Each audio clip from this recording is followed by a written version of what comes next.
28 شعبان المعظم آیت اللہ العظمی سید مرزا مہدی شیرازی قدسہ سے روح کا یوم رحلت۔ اپنے زمانے میں جہان تشیع کی عظیم الشان مراجع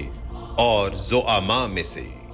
مرجع اعلیٰ جہان تشیع حضرت آیت اللہ العظمی سید صادق حسینی شیرازی دامت ظلہ کے کلام میں تذکرہ۔ عراق کے اندر 50 کی دہائی میں کمیونزم عروج پر تھا اور عراق میں ان اعتقاد پر لاکھوں کتابیں تقسیم کی گئیں، جن میں سے مثلا خدا کہاں ہے، میں گناہگار ہوں اور اس جیسی کتابوں میں الحاد و کفر کے بے دریغ نقل کیا جاتا اور عراق میں بغیر کسی معاوضے کے تقسیم کیے جاتے تھے۔ کہا جاتا ہے کہ ایسے ہی کتابوں کی عراق میں بے دریغ علی الاعلان تقسیم اور ملت اسلام کے انحراف اور بلا عوض تقسیم کو مد نظر رکھتے ہوئے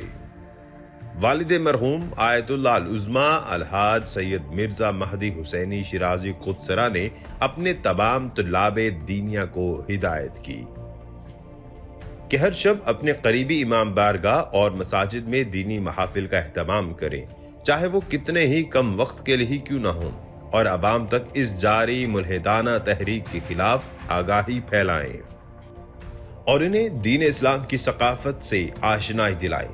اور بے شک اس اقدام کے دیر پا اثرات مرتب ہوئے اور بے دینی پھیلانے والی تحریک نے یہ الزام لگایا کہ علماء دین اسلام امریکہ سے مالی معاوضوں کی عوض ہمارے ساتھ عداوت پر اتر آئے ہیں،